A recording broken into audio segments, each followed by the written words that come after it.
대표들만 나오셨네. 안녕하십니까? 예. 고생 많이 하셨어요. 오늘이 종강이죠? 예. 이제 더 이상 할 게 없어. 자, 그래도 구원은 해야죠. 예. 자, 준비되셨죠? 예. 하나, 둘, 셋, 넷. 합격을 위하여. 많이 맞으려고 하지 마시고 그냥 했던 거 절반 정도 맞으면 충분하다. 예? 그러니까 시험 보러 갈 때까지 계속 점검을 하시고 그냥 금요일까지 학원에 나와서 공부한다 이렇게 생각하시고 토요일 날 학원 가는 기분으로 가면 돼요. 늘 하던 방법을 해야지 그날 특이하다고 그래서 예? 긴장을 해소한다고 드시고 그러면 이게 탈이 나는 거야. 그냥 늘 했던 방법 편하게 그대로 가야 돼. 자, 그러면 오늘 문제 어땠어요? 어려웠죠? 예, 엄청 어려웠어요. 자, 그럼 하나씩 보죠.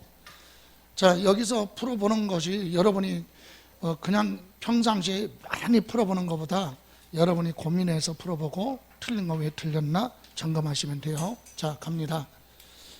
1번 다음 각 조세 독립세와 부가세에 대한 내용 틀린 거 난이도 면에서는 굉장히 어려운 부분이죠. 자, 1번 종합부동산세는 납부할 세액의 100분의 20에 해당하는 농어촌 특별세가 부과된다. 그러면 맞죠? 농어촌 특별세는요, 우리가 공부하는 부동산 관련 조세에서 재산세 빼고는 다 붙어요. 그죠? 재산세 빼고 취득세의 20%, 그죠? 예, 등록면허세 감면받았을 때 20%, 종합부동산세 납부할 세액의 20%, 양도소득세 감면받았을 때 20%. 그러니까 재산세 빼고는 우리가 공부하는 세목에는 부과된다. 맞고. 2번 양도소득세는 감면세액이 있을 때, 감면세액이 있을 때만 농어촌 특별세가 부과되는 거 맞죠? 감면받은 거 없고 납부할 세액이 있을 때는 부과되지 않아요. 감면받은 것만큼 뭐는 내라 농어촌 특별세 맞습니다. 3번 취득세에는 표준세율의 100분의 2를 적용하여 산출한 세액에 자 취득세 계산할 때 농어촌 특별세는요 농어촌 특별세법에 2%로 정해져 있어요. 계산할 때 취득세 과세표준에다가 2%를 곱해서 나온 금액이 있으면 그걸 기준으로 해서 납부할 세액의 몇 프로? 10%가 부과된다. 맞습니다. 그럼 4번 취득세에는 표준세율에서 1000분의 20을 뺀 중과기준세율 적용하는 경우를 포함을 해서 산출한 취득세의 100분의 20에 해당하는 지방교육세가 부과된다 그러는데 이 부분은 틀렸습니다. 어디서 틀렸냐면 중과기준세율 적용하는 경우를 포함한다. 여기서 틀렸는데 자, 이 내용 잠깐 보고 갑니다. 자, 여러분 부동산을 증여받았을 때 몇 프로죠? 취득세 표준세율이 증여 1000분의 35 그죠? 예를 들어 볼까요? 자, 과세표준이 1억인데 뭐 받았어요? 증여받아서 취득했다. 증여는 1000분의 35, 3.5%잖아요. 그럼 이거에 대해서 취득세 한번 계산해 볼게요. 취득세는 과세표준 1억에다가 곱하기 자 증여받았으면 3.5 그럼 얼마? 350만 원이 취득세죠. 그러면 이 취득세 낼 때 따라 붙는 뭐가 있어요? 부가세인 농어촌 특별세는요 요 금액에다가 그냥 계산하는 게 아니라니까. 과세표준 얼마? 1억. 여기 아까 그랬죠. 여기 취득세 표준세율의 100분의 얼마? 2를 적용하여 산출한 세. 그죠? 농어촌 특별세는 취득세 과세표준 나오면 여기에 몇 프로? 100분의 2 이렇게 정해져 있어요. 그럼 이렇게 해서 나온 게 얼마예요? 200만 원이죠. 요걸 기준으로 해서 요거에 대해서 납부할 세액이 몇 프로? 10% 이거 다 낸 거다. 그럼 납부할 세액이니까 여기에 몇 프로? 10% 이렇게 해서 얼마? 20만 원이 농어촌 특별세가 나와요. 자, 이거 계산하는데 집중하지 말고 그냥 설명 들으면 돼요. 예. 그런데 뭐는 지방 교육세는 어떻게 계산하느냐? 취득세 과세 표준이 있으면, 자, 여기서 보세요. 지금 증여니까 3.5죠. 그런데 여기서 뭐가 농어촌 특별세가 2%잖아요. 그럼 요거 빼니까 남는 거 가지고 계산하는 거야. 그럼 뭐예요? 1.5, 그죠? 요걸 뭐라 그래요? 여기서 표준세율에서 1000분의 얼마? 20을 빼라. 표준세율이 이거죠? 여기서 2% 뺐어요. 2% 빼니까 1.5. 이렇게 해서 얼마? 150만 원 나오면 여기에 몇 프로? 20%. 그래서 얼마? 30만 원. 이것이 지방교육세예요. 이렇게 출제될 확률은 높지 않아. 근데 한 줄만 기억하자는 얘기죠. 그럼 여기 왜 틀렸느냐? 중과기준세율이 적용되는 거. 여러분, 중과기준세율은 1000분의 얼마예요? 2%죠. 자, 2%인데 거기서 지방교육세는 2% 빼. 그럼 세율이 없잖아요. 그잖아요. 여기 세율에서 표준세율이 아니라 무슨 세율이에요? 중과기준세율이죠. 취득세 표준세율에서 1000분의 20을 빼야 되는데 중과기준세율은 2%니까 여기서 2% 빼면 세율이 없잖아요. 그래서 결론은 뭐는 취득세 간주취득 있죠. 2%가 무슨 취득? 간주취득, 특례세율, 지목변경이나 종류변경, 과점주택, 이건 소유권 이전 등기 안 하는 거잖아요. 그래서 취득세 몇 프로 내요? 특례세율로 2% 내죠. 이와 같은 간주취득에는 뭐가 없다? 지방 교육세가 부과되지 않는다. 그것만 기억하시면 돼요. 무슨 취득? 간주취득. 이유로는 왜 그러냐? 그것 때문에 설명해. 왜 이유가? 취득세 간주취득은 몇 프로인데? 지목변경 같은 경우는 2%인데 거기서 2%를 빼면 세율이 없잖아요. 그래서 지방교육세는 부과되지 않는다. 간주취득에는 뭐가 안 붙어요? 지방교육세가 없어요. 지목변경이나 종류변경, 건축물 개수, 과점주조 이와 같은 간주취득에는 뭐가 없다? 지방교육세가 없다. 이렇게 점검하시면 되고, 다음 5번 등록면허세나 재산세, 도시지역분 제외하고 납부할 세계 100분의 얼마? 20에 해당하는 뭐가? 지방교육세가 부과된다. 그래서 맞고 틀린 건 몇 번? 4번. 여기서 이제 하나 점검할 수 있어요. 간주취득에는 뭐가 안 붙어요? 지방교육세가 붙지 않는다. 자, 아주 어려운 부분. 다음 이제 취득세 납세 의무자. 외국인 소유 취득세 과세 대상 기계 장비를 국내 대여 시설 이용자한테 대여하기 위해서 수입하는 경우는 누가? 수입하는 자가 보내라. 취득세 내라. 그죠? 수입하는 사람이 취득세 내야 돼요. 그럼 2번 선박법에 따라 등록을 하지 아니한 경우라도 선박을 만드는 회사, 제조회사가 주문받아서 건조하는 선박은 원시취득이죠. 예, 원시취득, 취득세 납세의 의무를 진다. 맞아요? 이게 무슨 말이에요? 선박을 만드는 거, 선박, 차량, 기계, 장비, 항공기 무슨 취득은? 원시취득은 팔을 거기 때문에 취득세 납세 의무가 없다. 그죠? 예. 3번 주택법 하면 항상 조합이, 여러분이 조합해서 아파트 지으면 맨 먼저 누구한테 줘? 조합원한테 나눠주고 나머지 남는 건 일반 분양하잖아요. 그러니까 주택조합 딱 나오면 조합원용 요거예요. 조합원용 부동산은 누가? 조합원이 취득세 내는 거다. 조합이 아니라 누구? 여기 제목이 여기 조합원용 부동산 그러면 누가? 조합원이 내는 거예요. 그럼 조합원한테 귀속되지 않는 거, 이 얘기는 일반 분양하는 건 누가 내고? 조합이 먼저 내는 거예요. 건물 지었으니까 소유권 보존 등기. 그리고 나중에 분양받는 사람은 승계 취득으로 또 취득세가 내겠죠. 예, 그래서 요거 3번 틀렸고, 4번 증여자가 배우자 또는 직계점유석이 아닌 경우로서 부담부 증여 딱 나왔죠. 부담부 증여하면 무슨 부분? 채무예요. 채무. 부담부 증여는 증여 있는데 증여를 물어보지는 않지. 증여했으니까. 증여를 했어도 무슨 부분은?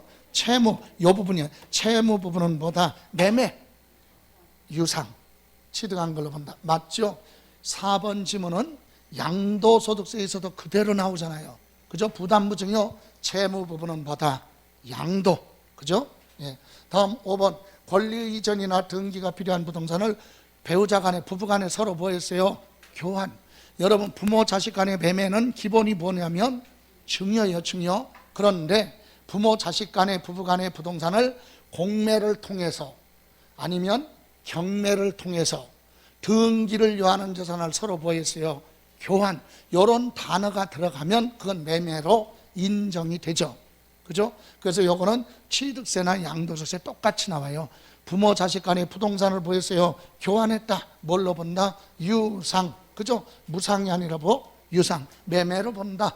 양도소득세. 그래서 4번하고 5번 지문, 이것은 취득세뿐만이 아니라 양도소득세에서도 그대로 물어보는 지문이니까 점검하시고, 부담부증여 채무 부분은 양도다.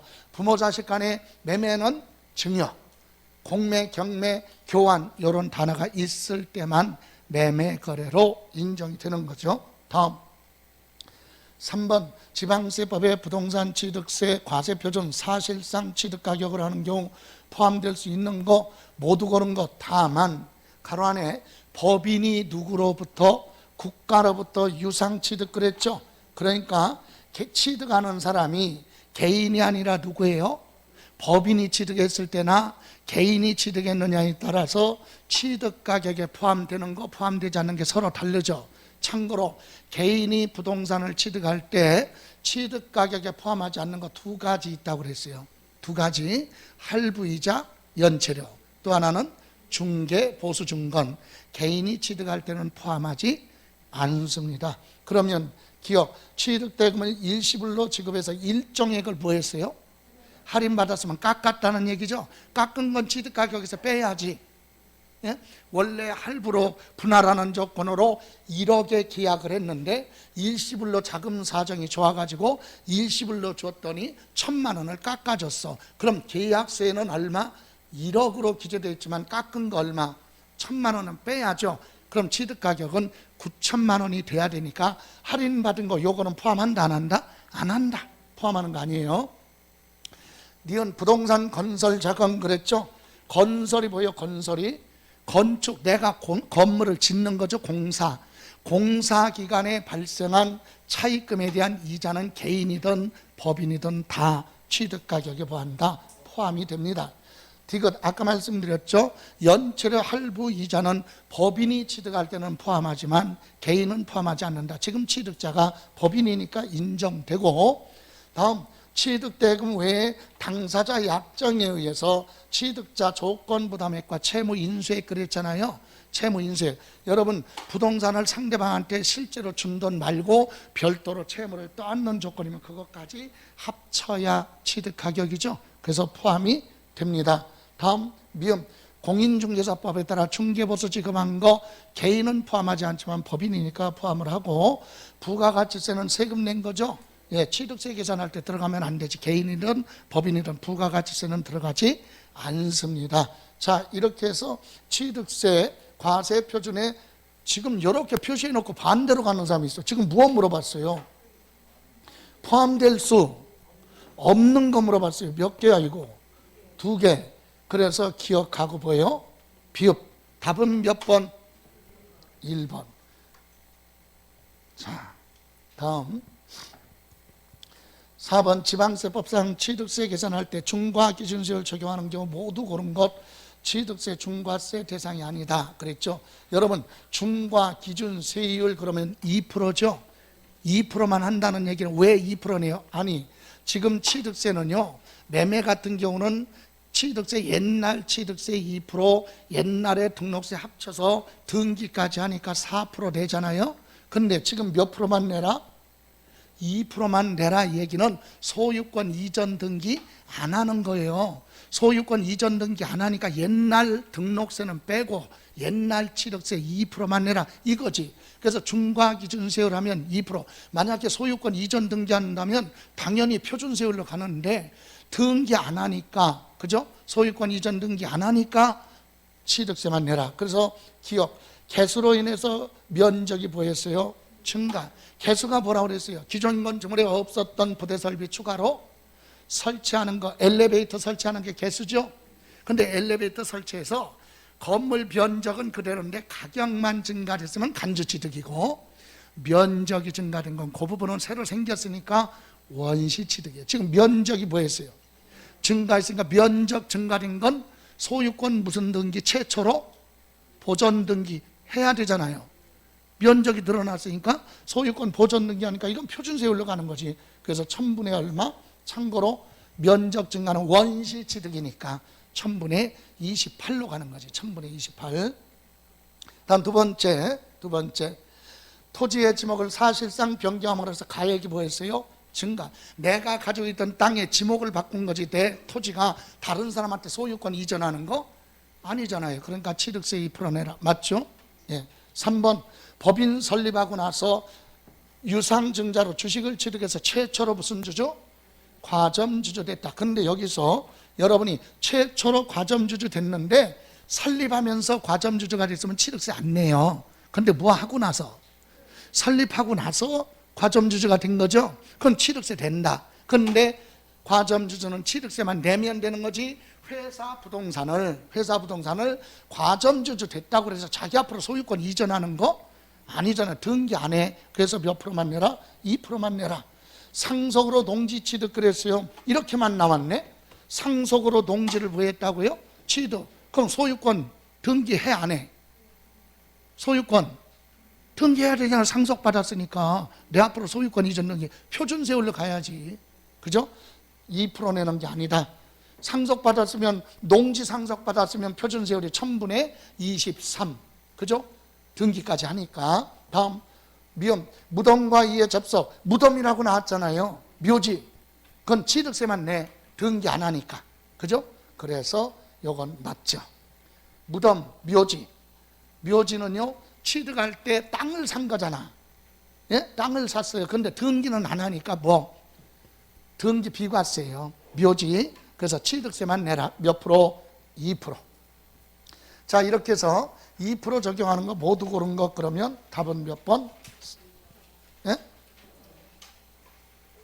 5번. 예. 5번이 읽었나? 예.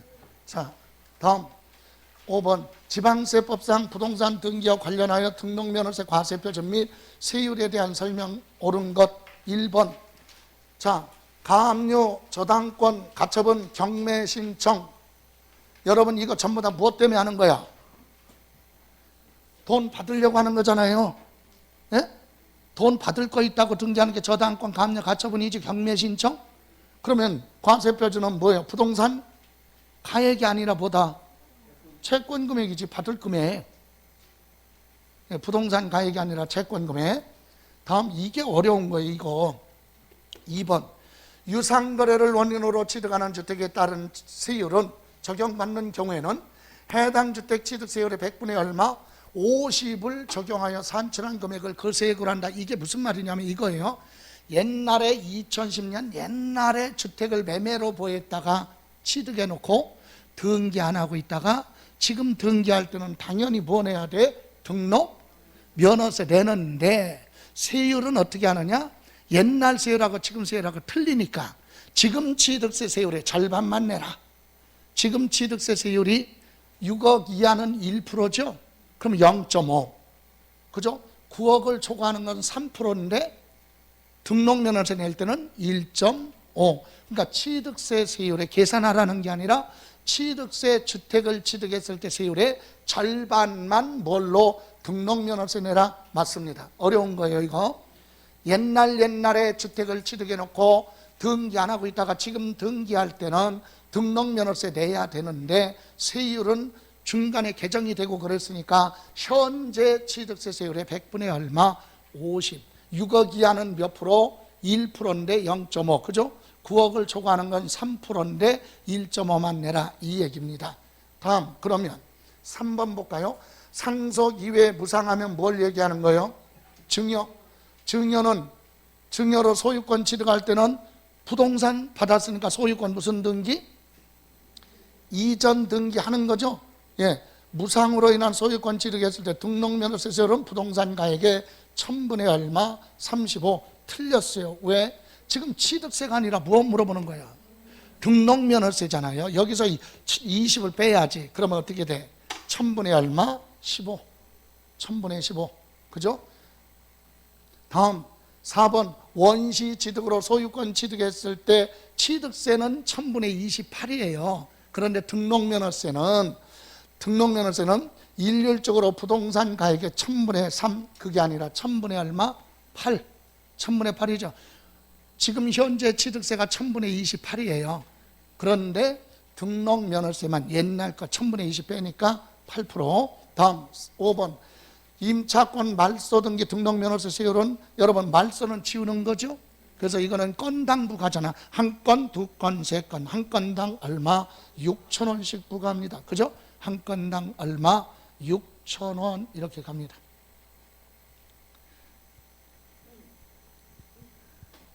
자, 다음 이번에는 6번 등록면허세에 관한 설명에도 틀린 거 1번 부동산 등기에 대한 등록면허세 납세지. 그러면 취득세 등록면허세는 사람 중심이 아니라 물건 중심 물세죠. 그래서 물건 부동산의 뭐 소재지. 그죠? 맞습니다.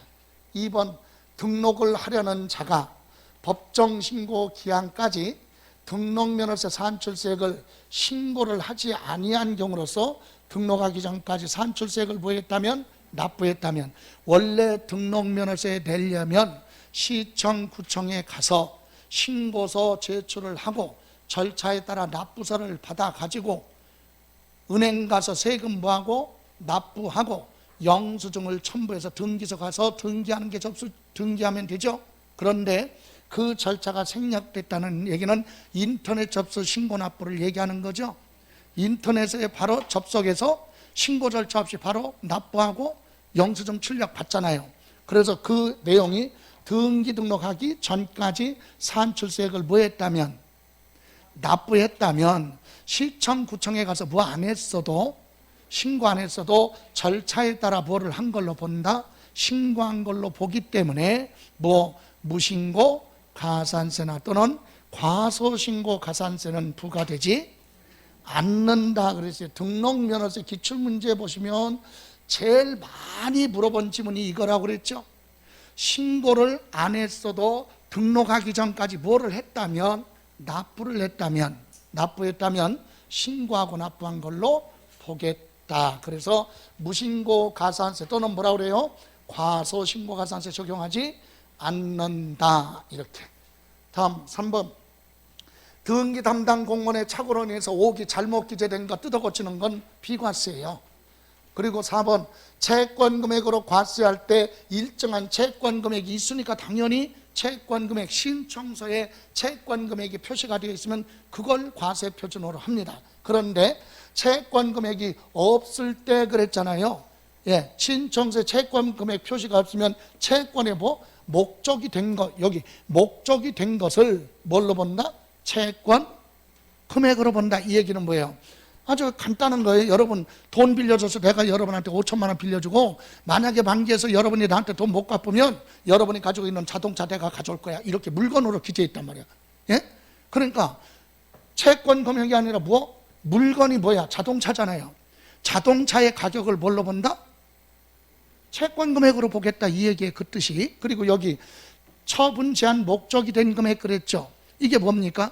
은행에서 대출 받으면 1억 대출 받으면 20% 30% 증여해서 설정하죠. 일명 뭐라고 그래요? 채권 최고액. 그죠? 예, 늦게 받을 거 감안해서 채권 최고액 그걸 뭘로 한다? 과세 표준으로 하겠다. 그러면 맞죠. 예. 그러면 5번은 중요한 지문은 아니지만 자, 대도시 내에서 법인을 설립할 때 법인 등기할 때 중과세를 몇 배? 3배 중과세 합니다. 2배. 그런데 이거는 중과세 대상이 아니에요. 금융업은 있어도 되는 업종이니까 중과세 대상이 아니다. 예, 이렇게 해서 이 부분은 기억하지 않더라도 여기서 꼭 기억해야 될 거 2번 있죠. 2번하고 4번 요거 그죠? 2번하고 몇 번? 4번 지문 이해하고 있어야 돼요. 예. 이런 거 없이 그냥 2번 지문만 딱 놓고도 맞는지 틀리는지 그리고 4번 지문도 요거 하나만 놓고도 맞는지 틀리는지 이렇게 점검할 수 있으면 됩니다. 다음 7번 지방세, 재산세, 납세 의무자에 대한 설명 옳은 것. 1번 신탁법에 그러면 무슨 재산? 신탁재산. 신탁재산하면 누구? 위탁자가 납세 의무자다. 그래서 수탁자 틀렸죠. 신탁재산은 위탁자가 세금 내라. 왜? 소유자니까. 다음 2번 주택의 건물과 부속 토지 소유자가 다르면 건물 따로 토지 소유자가 따로 되어 있어요. 그런 경우에도 주택은 재산세 어떻게 계산해요? 건물과 부속 토지 시가 표준의 비율로 재산세를 뭐하라? 안분. 여러분 건물 소유자 따로 토지 소유자 따로 되어 있어도 재산세는 합쳐서 계산하죠. 합쳐서 재산세가 나오면 그 재산세를 건축물과 시가 표준의 비율로 어떻게 하나? 나눠서 각각 소유자한테 납세 의무를 부여한다. 그래서 시가 표준의 비율로 안분한다. 맞습니다.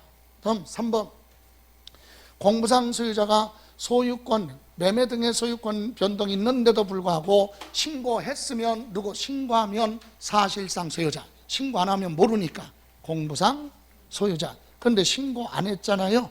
그럼 사실상 소유자를 몰라. 누구 입장에서 볼 때? 시장, 군수 입장에서는 신고가 들어오면 사실상 소유자가 확인이 될 텐데 신고가 안 들어오니까 시장, 군수 입장에서는 사실상 소유자 모르니까 공부상에 기재된 사람을 그냥 납세 의무자로 하겠다. 맞습니다. 그죠? 틀렸죠? 예. 4번 지방자치단체 조합이 선승 돈을 미리 받아 조성한 매매용 토지로서 대금 결제가 끝나지 않았는데도 사용권을 무상으로, 여기서 무상으로 받았다는 얘기는 뭐예요? 대금 결제가 아직 안 끝난 상태에서 미리 사용하는 거죠. 그때는 누가? 매수 계약자가 납세 의무자가 된다. 그런데 납부할 의무가 없다. 틀렸죠? 있다. 세 가지 국가 등이 소유한 재산을 그리고 연부계약 체결하고 무상으로 사용하는 경우는 누구? 매수 계약자. 그죠? 예. 다음 5번 공동소유 재산은 지분 표시가 있으면 각각 소유자죠. 근데 지분 표시가 없으면 어떻게 한다? 지분이 균등한 걸로 보고 누구를? 연대 납세 의무자가 아니라 지분권자. 그러죠. 공유재산은 지분권자, 자기 뭐만큼? 지분만큼. 재산세는요 공동소유라고 해서 남의 것까지도 책임지는 거? 아니, 연대 납세 의무가 없어요. 예, 공동소유하고 있는데 자기 지분 걸 못 내? 그럼 그거만큼 뭐 압류 들어가면 되는 거니까 남의 거 신경 쓰는 거 그거 아니죠. 연대 납세 의무 없어. 재산세는 공동소유 재산은 공동소유자 각자가 납세 의무자인데 지분 표시가 없을 때는 지분이 부한 걸로 균등한 걸로 보고 지분권자, 자기 뭐만큼? 지분만큼. 이 얘기입니다. 이렇게 해서 올바른 건 2번 지문. 2번 지문도 많이 물어보는 지문이에요. 지금 5회, 6회, 7회, 8회 보시면 기출문제 많이 다뤄보신 분은 느꼈겠지만 평상시 문제하고 다른 점이 기출문제라가 예상되는 지문을 같이 끼워놓은 거예요. 그래서 어렵게 느껴질 수 있을 겁니다. 자, 다음 이번에는 8번 지방세법상 재산세 표준세율 초과 누진세율로 되어 있는 재산세 과세 대상을 모두 거는 거 그랬어요. 여러분 전국 재산세는 시군구 안에 있는 토지 건축물 주택 선박 항공기인데 선박 항공기 빼고 부동산은 토지하고 뭐예요? 건축물 주택 이거잖아요. 그런데 여기서 종합합산, 합산자 붙었죠? 소유자별로 합산해서 나누면 많을수록 세금 부담을 높게 해야 되니까 누진세율로 되어 있고 별도 합산, 이것도 소유자별로 합쳐서 계산하라. 그래서 누진세율로 되어 있고 주택은요 주택마다 다 따로따로 세율 만들어놓으면 수십만 가지가 되겠지. 그러니까 힘드니까 주택은 얼마서부터 얼마까지는 몇 프로 이렇게 가는 누진세율로 되어 있다. 누진세율 이렇게 세 가지예요. 그래서 별도 합산 대상 토지는 뭘로 되어 있다? 누진세율로 되어 있다. 사업용 토지는 소유자별로 합산해서 누진세율로 갑니다. 분리과세 대상 토지 있죠? 여러분 분리과세는 따로 띄어서 과세하는가? 각각 세율이 각각의 몇 가지? 세 가지. 참고로 농지 같은 건 세금 부담이 제일 낮은 1000분의 뭐 0.7, 공장용지 같은 건 공익사업 같은 건 1000분의 2, 그리고 사치성은 1000분의 얼마? 40. 이런 세율을 뭐라고 그래요? 비례세율. 이건 누진세율이 아니잖아요. 그죠? 예. 다음 광역시 군지역에서 군지역 제외하고 광역시 국토의 계획 및 이용에 관한 법률과 그 밖의 관계 법령에 따라 지정된 무슨 지역? 주거지역은 주택이 있어야 되는데 공장이 있잖아요. 그러면 이 공장 건물은 일반 건축물은 1000분의 2.5인데 주거지역의 공장은 2배예요. 1000분의 5. 이것까지 기억할 건 아니지만 비례세율로 되어 있다. 건축물은 뭘로 되어 있다? 비례세율. 분리과세도 뭐? 비례세율. 참고로 이거 이해를 돕기 위해서 세율 한 가지 이거 기억하라는 게 아니라, 누진세율이 아니라 건축물은 뭐예요? 주택하고 종합합산, 별도합산 빼고 분리과세 대상 토지나 건축물이나 선박이나 항공기는 뭘로 되어 있다? 비례세율이에요. 그죠? 자, 주택도 별장 빼고 뭘로 되어 있어요? 초과 누진세율. 별장은 뭘로 갑니까? 1000분의 40. 그건 비례세율이죠. 그래서 별장은 뭐하고? 제외. 그래서 누진세율로 되어 있는 것은 별도합산 토지하고 주택, 종합합산 이렇게 세 가지인데 지금은 지문에서는 두 가지밖에 없네요. 그죠? 기억하고 뭐? 리얼. 답은 번호가 왜 이렇게 됐어 전부 다. 자, 다음 9번 갑니다. 다음 어느 하나에 해당하는 자는 과세 기준일로부터 며칠 15일 이내 그 소재지 관할 지방자치단체장한테 그 사실을 알 수 있는 증거 자료를 갖춰서 신고하라. 올해 개정돼서 10일이었었는데 며칠? 15일로 개정됐어요. 이거 그죠? 그런데 이거 어려운 건데 어떤 게 어려운 거냐? 보세요. 각종 변동 사유가 있으면 불이익을 당하지 않으려면 증거 자료를 갖춰서 시장 군수한테 보아라. 신고를 하라. 어떤 사람이 신고해야 되느냐? 기업. 재산의 소유권의 변동이 있어요. 매매 등으로. 그래서 그런데 뭐가 안 돼서 등기가 됐으면 상대방이 등기했으면 신고할 필요가 없어요. 그런데 뭐가 안 됐으면 매매가 됐는데 상대방에서 뭘 안 했으면 등기 안 했으면 시장 군수는 모르니까 공부상 소유자가 무엇을 하라? 신고를 하라. 안 하면 공부상 소유자를 납세 의무자라고, 신고를 하면 시장 군수는 사실상 소유자한테 고지서 발부하죠. 신고하면 누구? 사실상 소유자. 신고 안 하면 공부상 소유자. 그럼 불이익을 당하지 않으려면 누구는? 공부상 소유자가 무엇을 하라? 신고하라. 뭐라고? 저 6월 1일 전에 저는 이미 팔았는데 그놈이 뭐 안 해갔어요? 등기 안 해갔어요. 이렇게 신고하라 이거죠. 예, 그래서 맞습니다. 니은 종중재산 있죠. 개인 앞으로 등기된 거. 이것도 신고해야죠. 누가? 공부상에 기재된 사람. 뭐라고? 내 앞으로 등기를 했지만은요, 이거 내 거 아닌데요? 종중재산인데요? 이렇게 신고하라. 안 하면 뭐야? 공부상 소유자. 신고를 하면 종중이 납세 의무자가 되겠죠. 그래서 불이익을 당하지 않으려면 공부상 소유자가 신고하라. 자, 제일 많이 혼동되는 거 이거예요. 디귿. 여러분, 디귿 물어볼게요. 신탁법에 수탁자 명의로 등기된 신탁재산의 위탁자는 신고해야 된다. 맞아? 틀려? 생각나는 대로. 아니, 머릿속에 신탁재산은 위탁자가 납세 의무자. 그죠? 예? 이거는 납세 의무자를 얘기하는 게 아니라 여기 신탁재산은 결론부터 얘기하면 위탁자가 아니라 누구? 수탁자가 신고하는 거야. 왜 신고해요? 저 우리 회사 앞으로 등기는 되어 있는데 이거 우리 회사 재산이 아니라 요거 등기는 되어 있지만 요거는요 남의 재산, 신탁재산이에요. 이렇게 신고를 해야 시장 군수가 계산할 때 합치지 않을 거 아니야. 소유자가 다르니까. 근데 신고 안 하면 그냥 등기를 했으니까 모르고 합치겠죠. 그래서 수탁자, 남의 재산을 가지고 있는 신탁재산 가지고 있는 누가 신고하라? 수탁자가 신고하는 거, 위탁자가 아니에요. 예, 그래서 내 앞으로 등기는 되어 있지만 이건 요 재산 중에 요거는 우리 회사 고유 재산이고 요거는 고객이 맡겨놓은 재산입니다 라고 수탁자가 신고해야 된다 얘기예요. 다음 니을 요거 이제 들어온 건데 한 세대가 둘 이상의 주택을 소유하고 있음에도 불구하고 1세대 1주택에 따른 세율을 적용받으려는 경우는 그 세대원. 여러분 이런 거 있어요. 주택을 여러 개 가지고 있으면 1000분의 1부터 1000분의 4까지 초과 누진세율로 가거든. 그런데 시가 표준의 9억 이하인 1세대 무슨 주택? 1주택자는 0.5가 적잖아요. 세율 부담을 줄여주죠. 예? 그런데 한 세대가 주택이 2개인데 일시적인 경우 있죠. 이사 가기 위해서. 또는 부모님을 동고 봉양하기 위해서 합친 경우 있잖아요. 그래서 합쳐서 주택 몇 개요? 2개지만 우리는 동고 봉양으로 인해서 2주택입니다. 이런 사람들은 뭐를 하라? 신고를 하면 그래? 그러면 각각 주택으로 본다. 하나씩. 이해가세요? 그래서 세대원이 직접 뭐하라? 신고를 하라. 맞습니다. 다음 요거 어려운 거요.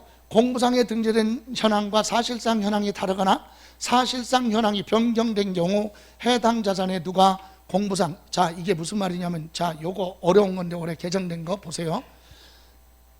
재산세는요, 과세 기준일 현재 공부상에 기재된 현황과 사실상 현황이 서로 부하면 다르면 뭘로 간다? 원칙이 사실상 현황으로 부과하는 게 원칙이에요.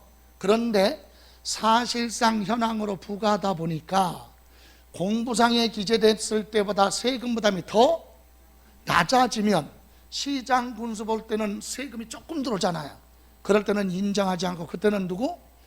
공부상 현황으로 부과하는데 그때는 누가? 사실상 소유자가 신고하라 이겁니다. 공부상이 아니라 뭐? 사실상 소유자. 그래서 요거 어려운 거예요. 요거 헷갈릴 수 있는 거, 신탁법에 신탁재산하면 신고할 때는 누가? 수탁자가 신고를 하라. 그죠? 그리고 공부상에 등재된 현황과 사실상 현황이 다르거나 사실상 현황이 뭐가 됐어요? 변경이 됐다면 사실상 소유자가 무엇을 하라? 신고를 하라. 이렇게 해서 틀린 거 그랬으면 2개죠. 답은 몇 번? 2번. 아주 어려운 문제예요. 다음 종합부동산세 1세대 1주택에 대한 설명 틀린 거. 여러분 1세대 1주택은 종부세에서 비중이 큰 건데 한 세대의 주택 몇 개 딱 하나 가지고 있다. 그죠? 그러면 1세대 1주택자는 과세표준 계산할 때 11억 빼고 계산하죠. 그리고 연령별 공제와 세액공제 받을 수 있다. 그런데 부부가 주택을 공동 소유하고 있으면 어떻게 해요? 부부가 공동 소유하고 있으면 지분대로 나눠 각각 주택 2개로 보는 거죠. 그런데 부부가 공동 소유하고 있는 1주택에 대해서 우리는 1세대 1주택을 부하겠다, 적용받겠다라고 뭐를 하면 신청이 들어오면 1세대 1주택으로 봐주는 거예요. 이해가세요? 다시 한번, 부부든 누구든 주택을 공동으로 소유하고 있다. 종부세는 어떻게 한다?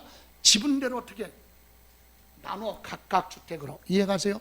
그럼 부부가 주택 하나를 공동 소유하고 있다? 그 원래대로 나눠. 그러면 주택 몇 개야? 그러니까 남편도 주택, 부인도 주택 이렇게 되는 거예요. 근데 그렇게 하다 보니까 세금 낼 수도 있죠. 그래서 우리는 1세대 1주택자로 적용받는 게 더 유리하겠다라고 판단이 되면 1세대 1주택자 적용받겠다고 신청을 하면 1세대 1주택으로 인정이 됩니다. 작년에 출제된 지문은 뭐라고 그랬어요? 1세대 1주택을 공동 소유하고 있어도 뭐를 안 해도 신청을 하지 안 해도 1세대 1주택으로 본다. 그건 틀렸다. 반드시 무엇을 하라? 신청했을 때만 1세대 1주택으로 보는 내용이에요. 그게 핵심인데, 그럼 1번 단독 소유 1세대 1주택 과세 표준은 납세 의무자별로 주택의 공시가격 합한 금액에서 얼마 빼고 5억 빼고 그리고 나서 얼마? 6억. 그래서 합이 얼마예요? 11억. 이거 지금도 인터넷에 떠도는 소문에 의해서 공부 안 하고 있다가 세법 지금 공부하려고 질문 많이 와요. 세법 교수님, 아시는 교수님들 질문해 하는데 뭐라고 그러냐? 저 지금부터 빡세게 공부하렵니다. 뭐 빡세게 해? 내일 모레가 시험인데. 예? 그래 놓고 14억이라는데 옛날 얘기하고 있어. 인터넷 막 뒤지면서 다니는 거. 그 사람은 10년 동안 계속 그래. 그 사람은 늘 그런 습관성을 가지고 있어요. 그러니까 인터넷에 별로 친하면 안 돼. 여러분 자녀도요, 예? 어린애들, 학생들 공부하는데 무슨 인터넷이 필요해요? 책상에. 컴퓨터가 왜 필요해요? 모르는 거 검색한다고? 공부하다 모르면 검색하려고? 일도 없어 그런 건. 그러니까 공부하는 것도요, 휴대폰하고 컴퓨터가 멀리 떨어질수록 공부에 집중력이 더 좋아지는 거예요. 그것부터 정리해야지. 테스트 안 되는 애들, 모르는 애한테 인내를 테스트하느라고 너는 공부하다가 졸리면 자. 그래서 의자도 그냥 마시는 거. 이런 거 하자 없거든요. 이거 공학적으로 만들어. 이거 지금 우리 공부하는데 여러분 공부할 때 이거 지금 앉아있는 의자도 공학적으로 만들어서 얼마나 편해. 꿈도 꾸죠? 꿈도 꾸잖아요. 이런 거 애들 저도 공부하는데 하자가 없어요. 그런데 제쳐지고 막 피곤하고 하면 자라 이거지. 그래놓고 책상이랑 컴퓨터 딱 차려 세워놓고 너 게임하면 안 돼? 이게 뭐야? 뭔 얘기하는 거야? 하라는 거야? 하지 말라는 거야? 그러니까 엄마가 그러고 어디 나간다? 그러면 게임하는 거지. 연락이 하는 거지. 문소리가 나면 다 끄고서 어떻게 해? 공부하는가? 그러면 보면 부모들은 여지껏 공부하고 있었나? 이렇게 그런가? 어쩔 수 없어요. 그죠? 네, 그러니까 인내력 테스트 한다고 그 돌면은 공부가 되겠냐고. 그 시간에 하나 보지. 여기서 14억 그거 아니에요? 얼마야? 11억 공제하고 공정시장 가액비율 100분의 60. 여기서 여러분 공정시장 가액비율은 원래 100분의 100인데 올해는 60%로 다 가겠다 그랬는데 거기에 또 시행령을 또 수정을 해가지고 토지는 그대로 몇 프로 100% 가고 주택만 몇 프로 60%예요. 주택만 몇 프로요? 60%. 주택 개인이든 1세대 1주택이든 다주택자든 주택은 공정시장 가액비율이 100분의 얼마? 60. 이거 틀렸어요. 100분의 100이 아니라 60. 토지는 100분의 100 올해. 그리고 주택만 몇 프로? 60%. 이해가세요? 예, 토지는 물어보지 않겠지. 주택은 물어보면 60%. 다음 2번 1세대 1주택자 주택분 종합부동산세는 주택분 종합부동산세에서 이중과세액을 공제한 금액에다가 연령에 따른 공제 있죠. 60세 이상 공제해 주는 거 20%, 30%, 40%. 그죠? 그리고 보유기간별 공제는 5년 이상부터잖아요. 5년, 10년, 15년, 20%, 40%, 50%. 그래서 두 개 합치면 최고 몇 프로까지? 90%지만 100분의 80까지 중복해서 공제받을 수 있다. 맞죠? 다음 3번 과세 기준을 현재 만 몇 세예요? 60세 이상인 1세대 1주택 연령별 공제액은 주택분 종합부동산세에서 이중과세 되는 거 빼고 공제한 금액에서 연령별 공제는 20%, 30%, 40%죠. 60세 이상 20%, 65세 이상 30%, 70세 이상이면 40%. 그죠? 예, 이렇게 해서 공제를 한다. 맞고. 됐어요? 자, 다음 4번 과세 기준일 현재 5년 이상 보유한 자 보유기간별 세액 공제액은 주택분 종합부동산세 이중 부과 과세액을 뺀다는 얘기는 재산세 부과된 거 빼고 남은 금액에 대해서 보유기간별 공제율 5년 이상 10년 미만은 몇 프로? 20%. 10년에서 15년 미만은 40%. 15년 이상이면 50%로 되어 있잖아요. 그죠? 그래서 맞고. 그럼 5번 1세대 1주택자에 대한 장기 보유기간별 공제율을 적용할 때 배우자로부터 받은 거 상속받은 주택에 대해서는 피상속인이 당해주택을 보한 날 취득한 날부터 보유기간을 보한다. 계산을 한다. 이해가세요? 예. 자, 여기 보세요. 보유기간 계산할 때 1세대 1주택자는 배우자로부터 받은 거 상속받은 재산에 대해서 보유기간은 죽은 사람 피상속인하고 증여받은 사람에 두고 배우자 있죠? 예, 보유기간 뭐한다? 합쳐서 계산을 하겠다. 남편이 10년 가지고 있다가 남편 이름으로 되어 있는 주택을 남편이 사망해서 부인이 받았어요? 상속받아서 지금 1년 가지고 있었다. 그럼 합쳐서 계산해 준다. 공제. 그 얘기입니다. 자, 이렇게 해서 틀린 건 아까 몇 번이에요? 1번 공정시장 가액비율 주택은 몇 프로다? 60%. 그죠? 다음 11번 소득세법상 부동산 임대와 관련하여 발생한 소득에 대한 설명으로 틀린 거 1번 외국에 소재하는 주택 임대소득은 주택수 따지지 말고 고가주택이냐 아니냐 묻지도 말고 해외 거. 여러분 어떤 경우라도 외국 거 비과세 혜택 줄 수는 없지. 그죠? 전부 다 뭐한다? 과세. 예, 그래서 과세된다. 맞고요. 2번 공익사업을 위한 토지 등 지도 및 보상에 관한 법률에 따라서 공익사업과 관련된 지상권, 지역권은 임대업의 소득으로 보지 않아요. 공익사업에 관련된 건 기타 소득으로 갑니다. 그래서 공익사업하고 관련이 없는 지상권, 지역권 설정대여는 임대업의 소득으로 보고 공익사업에 관련된 건 임대소득으로 보지 않는다. 그런데 여기는 뭐라고 그랬어요?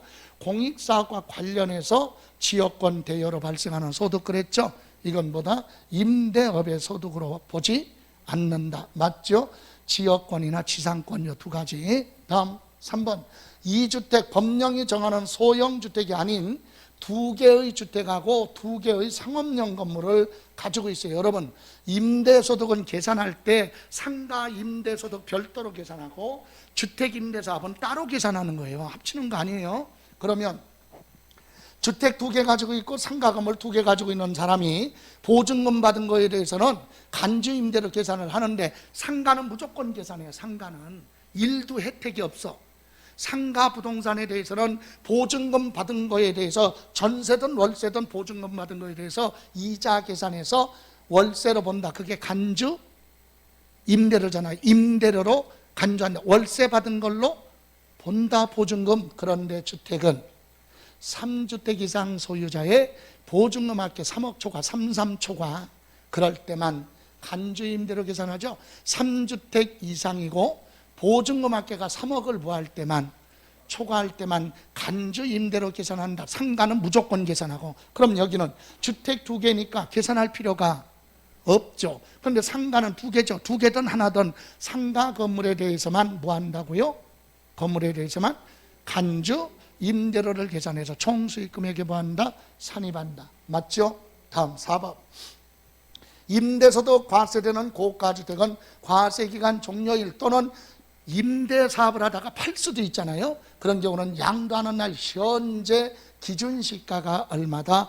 9억이에요. 기준시가 12억이 아니라 뭐? 9억을 부할 때 초과. 여러분, 고가주택은 두 군데서 나온다고 그랬죠? 예? 고가주택은 두 군데서 나와요. 뭐? 지금 얘기하는 무슨 소득? 임대소득은 매매가 아니니까 뭐예요? 기준시가로 가는 거고, 기준시가 얼마? 9억. 그 다음에 양도소득은 팔았잖아요. 그랬으니까 뭐 실거래 가격이 얼마? 12억. 여러분, 기준시가 9억 정도 돼야, 공시가격이 9억 정도 돼야 실거래 가격이 한 12억의 근사치가 되는 거예요. 그래서 요거. 그러면 이거 두 가지 기준이 다르죠. 그런데 어쨌든 고가주택은 비과세가 아니라 보다 과세를 한다. 그래서 지금 4번 지문은 틀렸죠. 12억이 아니라 얼마라고요? 9억. 기준시가 9억을 초과.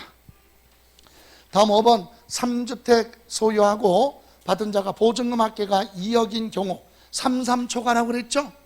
3주택 소유자 보증금 합계 3억 초과, 33초과할 때 간주임대료 계산해요. 그런데 여기는 2억이니까 간주임대료를 계산하여 사업소득 총수익금액에 산입하지 않는다. 얘기는 계산하지 않는다. 맞죠? 계산한다 그러면 틀리고. 그죠? 예. 여기 임대소득에 대해서 하나 기억할 거 있죠. 뭐? 하나. 주택임대소득의 총수익금액이 얼마? 2천만 원 이하일 때는, 2천만 원 이하일 때는 종합소득으로 가서 과세할 수도 있고, 아니면 뭐? 분리 과세, 둘 중에 하나를 뭐 할 수 있다? 선택할 수 있다. 임대소득이 총수익금액이 얼마? 2천만 원 뭐 이하. 총수익금액이 뭐야? 1년 동안에 받은 거, 수익이 아니라 수입. 총수익금액. 그죠? 월세 받은 거, 간주임대료 다 더해가지고 얼마? 2천만 원 이하면 다른 본인의 종합소득에 가서 합산해서 과세할 수도 있고, 아니면 따로 떼서 그것만 가지고 분리과세 갈 수도 있는데, 그건 본인이 뭐 한다? 선택을 한다. 그죠? 그 지문 정도 점검하시면 됩니다. 다음. 양도록세가 과세되는 것 그랬어요. 자, 무심코 갈 수 있는 부분이에요. 자, 1번. 사업자 어른 사업용으로 사용하던 차량을 뭐 했다? 처분했다. 너무 공부하다 보니까 거의 바보 수준이 될 수도 있어요. 그죠? 자동차는 양도록세랑 관련 없잖아. 양도록세 과세 대상에는 자동차 없어요.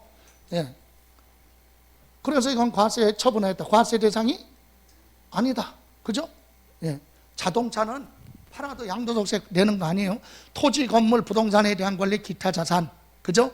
주식 및 출자 지분 이거잖아. 다음 두 번째. 거주자 부는 자기 소유 토지를 경매로 자기가 재취득했어요. 자, 이거 취득세에서도 물어보죠. 자기 부동산을 자기가 경매로 낙찰받았네. 취득세는 돼. 그런데 뭐는 아니다. 양도로 보지 않는다. 자기 부동산 자기가 낙찰받아도 취득세만 내는 거예요. 양도로 보지 않는다.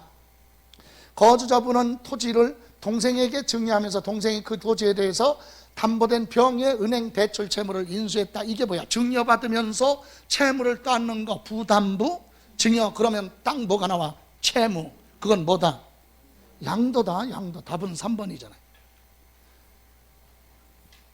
됐어요? 여기서 조심할 거 있죠. 부모 자식 간의 부부 간의 부는 부담부 증여. 배우자 직계 존비속 간의 부담부 증여는 특별한 경우를 제외하고는 전체가 다 뭐야? 증여. 그죠? 다만 지문에 그렇게 나오겠죠. 국가 등에 의한 채무가 객관적으로 뭐가 되면 입증이 되는 경우는 부담부 증여를 인정합니다. 그런 지문이 없으면 배우자 직계 존비속 간의 부담부 증여는 짜고 할 수도 있잖아. 그래서 전체가 뭘로 가요? 증여. 좋아요. 다음 4번 건설업을 하는 사업자인 정인 아파트 지어서 신축해서 팔았다. 사업하는 거죠? 예? 아파트 지어서 파는 사업자, 사업하는 사람은 종합소득세 내는 거잖아요. 예, 양도소득세 내는 거 아니지. 사업소득이야. 주택을 지어서 파는 거 건설업 또는 주거용 건물 개발 및 공급업 이렇게도 얘기합니다. 다음 5번 거주자 갑은 이혼하면서 법원의 판결에 의해서 재산 분할. 여기서 중요한 건 판결로 가든 합의를 하든 중요한 건 네 글자. 뭐? 재산 분할은 뭐가 아니야? 양도로 보지 않는다. 그냥 상대방에서 자기 거 자기가 가져간 거지. 주는 사람은 양도가 아니잖아요. 그죠? 재산 분할은 양도 아니고 위자료는 뭐고? 양도. 예, 이렇게 해서 답은 몇 번? 3번. 그죠? 3번. 다음 13번 소득세법상 양도로서의 세율에 대한 설명 틀린 거. 주어진 자산 외에 고려하지 않으며 2021년 6월 1일 이후 양도. 이것은 조정 대상 지역 내 할증하는 시기인데 이제는 올해는 그런 거 없잖아요. 그죠? 여러분 양도로서의 세율은 올해는 특별히 한시적으로 조정 대상 지역에 2주택이든 3주택이든 간에 그 할증하지 않는다. 그리고 조정지역에서 주택을 2개 가지고 있다 팔던 3개 가지고 있다 팔던 장기 보유 특별 공제 받을 수 있다. 세율은 할증하지 않고 일반 주택과 똑같아요. 올해는. 이해가세요? 예, 그래서 1번 갑니다. 등기된 건물 2년 이상 보유하고 양도하면 부동산은 2년 이상 가지고 있다 팔면 6에서부터 몇 프로? 45% 8단계 초과 누진세율로 적용한다. 맞지요? 2번 등기된 토지로서 1년 미만 보유하고 양도하는 경우 부동산 중에서 투기에 많이 이용되는 게 주택하고 조합원 입주권하고 분양권이에요.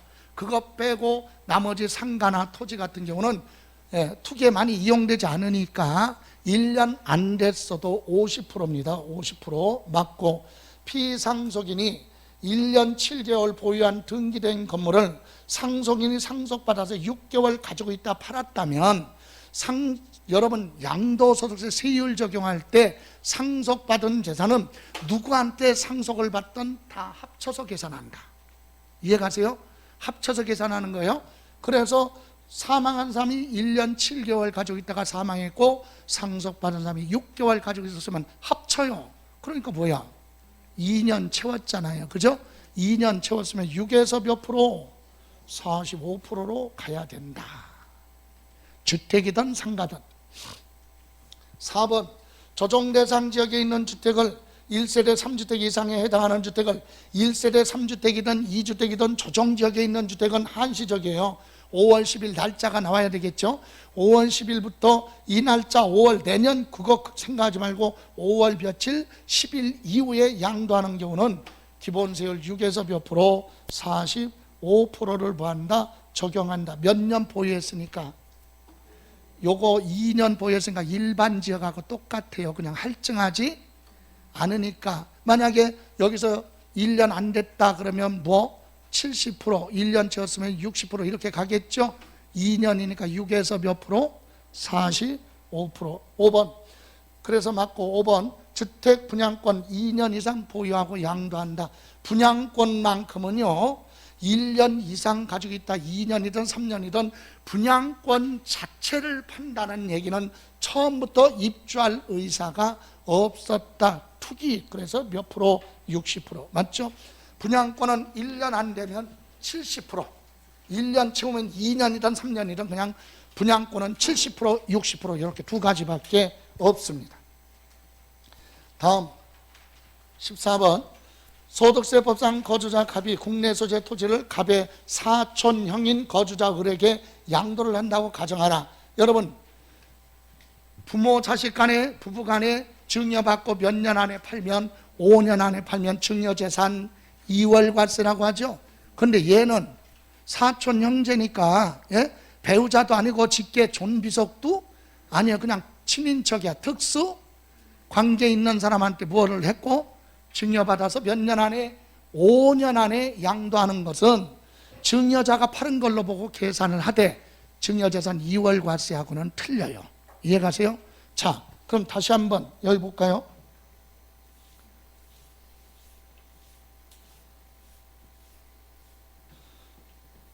자, 증여재산 이월과세는요, 남편이 부동산 취득해서 1억 주고, 그런데 누구한테, 배우자 부인한테 뭐 했다? 예를 들어서 증여했다. 그리고 이때 5억이에요. 그리고 증여받고 몇 년? 5년이죠. 5년 안에 이쯤에서 이 부동산을 양도를 했는데 타인에게 팔았어요. 얼마? 10억. 이때 이게 증여재산 이월과세죠. 무슨 말이에요? 주는 사람 받는 사람이 부모 자식이거나 부부일 때는 증여재산 이월과세라고 그래요. 그래서 이거 인정 안 하는 거지. 그러면 보유기간 어떻게 돼? 요렇게 요 사람이 취득한 날부터 날짜 계산하고 얘의 취득 가격 가지고 계산하는 거예요. 이해가세요? 그건 둘이 배우자 직계존비속이죠. 예. 그런데 이거는 어떻게 돼요? 이거는 형이 누구한테 똑같아. 동생한테 뭐를 했어요? 1억 주고 샀는데 5억에 뭐 해서 동생한테 증여했어. 동생이 뭐 받고? 증여받고 몇 년 안에? 5년 안에 이쯤에 누구한테? 타인한테 뭐 했다? 양도를 했다는 얘기. 양도 얼마? 10억에. 이건 증여재산 이월과세가 아니에요. 이건 부모 자식이 아니라 부부가 아니잖아. 이럴 때는 어떻게 한다? 얘가 직접 팔은 걸로 봐라 이거야. 형이 팔은 걸로 계산해. 이해가세요? 그런데 얘가 동생이 뭐 받았을 때? 증여받았을 때 뭐 냈어? 증여세 내고 얘가 팔았다고 하면 얘가 양도세 낸다면 양도세 낸 거 있죠? 두 개 합쳤는데 세금이 1억이야. 예? 근데 형이 직접 뭐 한 걸로? 양도한 걸로 보고 계산했더니 양도소득세가 만약에 9천만 원 나왔어. 그러면 직접 양도로 보지? 안에 국가에서는 세금 많이 들어오는 쪽으로 가야 되니까 비교해서 이게 크면 일이 가는 거야. 이때는 형이 직접 양도한 걸로 보지 않는다. 이게 더 뭐하면 크면 형이 직접 뭐한 걸로 본다. 양도한 걸로 본다. 이때 가격은 요렇게 얘가 취득해서 여기까지. 이해가세요? 보유기간도 이렇게 계산, 얘 중심으로 하는 건 마저 똑같아. 그죠? 똑같은데 여기서 누가 양도한 걸로 본다? 형이. 됐어요? 그럼 여기 보세요. 조금 더. 형이 뭐 한 걸로 보면, 양도한 걸로 보면 얘는 증여로 보지 않는 거예요. 그럼 증여세 됐으면 어떻게? 환급 되돌려줘. 그리고 양도세는 누가 내야 돼? 얘가 팔았으니까. 얘가 파는 걸로 하니까 형이 내야죠. 예? 얘가 내야잖아. 그런데 얘가 뭐 하고 나서? 동생한테 뭐 하고 나서? 증여하고 나서 죽어버렸어. 그러면 세금 안 내도 되네? 그죠? 그래서 얘 보고 너 얘가 못 낸 양도세 네가 내. 연대 납세 의무가 있는 거예요. 배우자 직계존비속은 없고. 그래, 어려운 건데 보세요. 자, 그래서 여기 갑이 누구한테? 을한테 토지를 보였고 증여. 그러니까 형이 누구야? 갑이 사촌형인 거주자 을이니까 뭐예요? 동생이 누구한테? 형한테 뭐 했어요? 증여하고 형이 이를 증여받고 몇 년? 5년 안에 타인한테 팔았다 이 얘기죠. 이때 을의 증여세와 양도소득세 합한 세액이 동생이 직접 뭐 한 걸로? 양도한 걸로 보고 계산한 양도소득세보다 뭐 하면? 적으면 을이 직접 뭐 한 걸로 본다? 양도한 걸로 본다. 그 얘기죠 지금. 자, 그럼 1번 그렇게 했을 때 2번, 그래서 1번 맞아요 틀려요? 맞고, 2번 양도소득세는 갑과 을이 연대하여 납세 의무를 진다. 맞아요 틀려요? 얘가 돼야 되는 거 맞죠? 예. 갑과 을은 소득세법상 친인척이잖아. 그럼 뭐야? 특수 관계인에 해당을 하고. 4번 갑이 상속증여세법에 따라 시가 얼마? 10억짜리를 평가된 토지를 을한테 얼마? 9억에 뭐 했어요? 만약에 양도했다. 이거랑 별개로 다시 한번, 자, 갑이 얼마짜리? 10억짜리로 평가된 토지를 누구한테? 을한테, 동생한테 뭐 했다고요? 양도를 했다. 그럼 양도 차익 계산할 때 양도가액은 얼마로 한다? 9억으로 한다. 이거 맞아요 틀려요? 틀렸어요. 왜요? 이거는 이거랑 틀려요. 자, 형하고 누구하고? 동생하고. 이건 증여가 아니라 뭐였어요? 양도. 이때 시가가 얼마짜리야? 10억. 그런데 얼마? 대가를 9억에 주고받았다는 얘기죠. 10억짜리를 얼마에? 9억에 팔아서 매매를 했어요. 이거 부당거래냐 아니냐 이거 보는 거죠. 그러면 요거 차이 나는 게 얼마?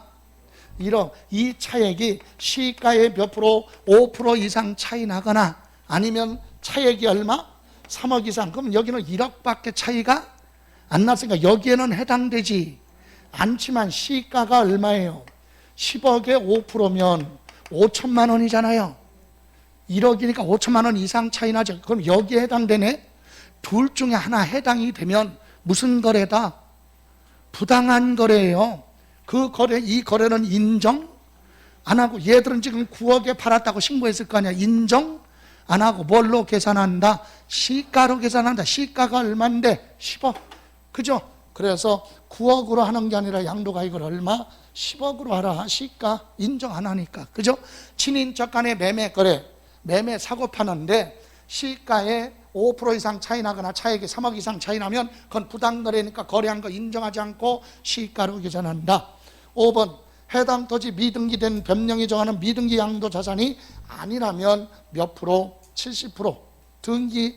미등기된 것으로서 법령이 정하는, 이게 무슨 말이에요? 등기 안 하고 팔아도 미등기로 보지 않는 예외 규정이 있는데 거기에 해당되지 않으면 당연히 몇 프로? 70% 적용한다. 맞죠? 이 문제는 굉장히 어려운 문제예요. 이해가세요? 자, 이렇게 참고로만 보시고 다음 15번 소득세법상 비과세 대용으로 옳은 것 단 거주자가 국내 자산 양도한 걸로 가정하라. 경작상 교환하거나 분합하는 농지 있죠. 농지 비과세는요, 차액이 토지가격 비교해서 토지가격 큰 쪽에 차이 나는 금액이 4분의 1 이하가 돼야 돼. 4분의 1을 뭐하면 초과하면 안 되죠. 그래서 4분의 1인 경우는 이하니까 4분의 1이면 양도소득세가 뭐한다? 비과세 된다. 맞죠? 예. 금액은 4분의 1 이하. 그러면 2번 건축법 시행령에 따라 다가구 주택을 구획된 부분별로 분양하지 않고 하나의 매매 단위로 양도. 얘기는 다가구 주택 3층짜리를 한꺼번에 다 팔았다. 그럼 전체가 주택 몇 개? 하나죠. 각각이 아니라 뭐? 하나의 주택으로 본다. 다가구 주택은 매매하는 행위에 따라 틀려요. 다가구 주택을 가구별로 팔면 각각 주택으로 보지만 전체로 팔면 주택 하나로 본다. 다음 3번 하나의 주택을 보유한 자가 1주택을 보유한 자와 혼인했잖아요. 그죠? 결혼해서 주택이 몇 개예요? 2개. 혜택을 줘야지. 몇 년 동안이에요? 5년. 혼인은 몇 년? 5년이에요. 여기서 좀 기억할 것이, 여러분 결혼한 날로부터 몇 년?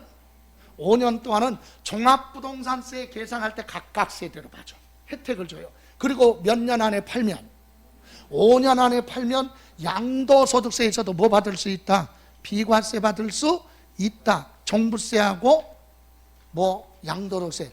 혼인은 몇 년? 5년. 동거봉양은 10년. 똑같아요. 동거봉양도 종부세에서는 10년 동안 각각 세대로 봐주고 10년 안에 팔면 양도소득세에서도 비과세 받을 수 있다. 다음 4번 6개월 동안 거주한 주택을 근무상 형편으로 세대 전원이 다른 식으로 거주를 이전하는 경우는 몇 년 살아야 돼요? 1년 거주해야 돼. 1년 거주. 주민등록도 살아야 된다. 1년 이상 살던 주택을 2년 보유는 안 했지만 다른 지역으로 이사 가기 위해서 파는 건 1세대 1주택 비과세 혜택을 줍니다. 다음 5번 비과세 요건을 충족한 주택으로서 양도 당시 실거래 가격이 얼마? 12억을 부과하는 경우, 초과하는 경우는 양도가액 전부에 대해서 과세하는 게 아니라 양도가액 중에서 얼마? 12억 부분을 초과하는 부분, 그러니까 12억을 빼고 나머지 부분에 대해서 양도소득세가 과세된다. 그래서 요거 틀렸죠. 이렇게 표현하면 되죠. 양도가액 중에 12억을 부과하는 거, 초과하는 양도차익에 대해서만 뭐한다?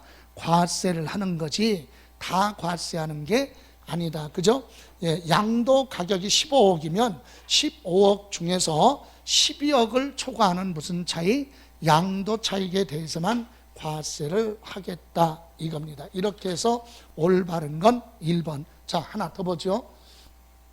거주자가 국내 자산 양도소득에 대한 설명 옳은 거 1번. 부동산에 대한 권리 양도로 발생한 양도차에서는 토지 양도에서 발생한 양도소득 금액에서 공제할 수 없다 그랬는데 이거 틀렸죠. 종류가 같잖아. 주식을 팔아서 생긴 결손금이나 소득은 부동산 팔아서 생긴 이익이나 손실을 더하고 뺄 수가 없어요. 종류가 틀리니까. 그러나 토지, 건물, 부동산에 대한 권리, 기타 자산은 그것끼리는 합쳐서, 주식은 주식끼리, 파생상품은 파생상품끼리, 신탁수익권은 신탁수익권 이렇게 따로따로. 그래서 여기 토지하고 부동산에 대한 권리는 같은 종류니까 뭐한다? 합산할 수 있고 공제할 수 있다. 2번 양도일로부터 소급하여 5년 이내 배우자로부터 증여받은 토지 양도 차익을 계산할 때 증여받은 토지에 대해서 납부한 뭐 있으면, 증여세 있으면 그건 뭘로? 필요 경비로 뭐한다? 산입해서 양도 차익 줄여줘야죠. 예, 그래서 틀렸고. 3번 취득원가 현재가 할인 자금이 포함된 양도자산 보유기간 중에, 여기 뭐라고 그랬어요? 지금 우리가 양도소득인데 사업소득이라고 그랬잖아요. 사업소득에 필요경비로 들어갔으면 그거 또 들어가면 돼, 안 돼? 안 돼. 그래서 필요경비, 공제 필요경비로 본다? 아니지. 인정하지 않는다. 다른 소득에 들어갔으니까. 다음 4번 특수관계인에게 증여한 자산에 대해서 증여자인 거주자가 양도소득세가 과세되는 경우 수증자가 부담한 증여세 상당액은 양도가에서 공제할 필요경비로 산입한다 이거죠. 아까 형한테 뭐 받았어요? 동생이 증여받아갖고 몇 년 안에? 5년 안에 팔면 형이 직접 양도한 걸로 보죠. 그때 동생이 뭐한 거? 증여세 낸 건 환급해줘. 증여가 아니니까. 증여로 부과하지 않으니까 양도로 보니까. 이해가세요? 다시 지금 이거잖아요. 형이요 동생한테 뭐 했다고요? 증여했고, 동생이 뭐 받아서? 증여받아서 몇 년 안에? 5년 안에. 이쯤에 타인한테 뭐 했어요? 양도했다. 그럼 형이 직접 뭐 한 걸로 봐? 양도한 걸로 보죠. 이때 얘가 증여받았을 때 뭐 증여세 낸 거 있죠? 증여 없는 걸로 봐. 증여세 냈으면 어떻게 해야 돼? 환급받아. 증여세 부과하지 않는 거예요. 얘가 직접 뭘로 보니까? 양도한 걸로 보니까. 보세요. 특수관계인과 거래로 여기 특수관계인에게 증여한 자산에 대해서 증여자인 거주자에게 얘가 증여했는데 얘가 양도소득세 과세된다면 얘가 낸 번은 증여세는 공제하는 게 아니라 증여가 없었던 걸로 보고 증여세 환급이 됩니다. 그죠? 그래서 공제하지 않죠. 산입하지 않는다. 조금 더 들어가면 증여세는 부과되지 않는다. 5번 거주자가 특수관계인과 시가와 거래가의 차액이 얼마? 5억. 친인척 간에 거래하면서 차이 나는 금액이 얼마 났어요? 3억 이상 차이 나거나 5% 이상 차이 나면 부당거래죠. 근데 얘는 차액이 얼마 났어요? 5억. 계산할 것도 없네. 이건 부당거래죠. 예, 그런 경우는 미달하게 양도함으로써 조세 부담을 부당하게 감소시킨 것으로 인정되는 때 그 양도가액은 뭘로 계산하라? 시가로 계산한다. 맞죠? 예, 정상적인 거래로 인정하지 않겠다. 그때는 시가로 보겠다. 어려운 부분이었어요. 자, 여기까지. 잠시만 쉬었다 갈게요. 예.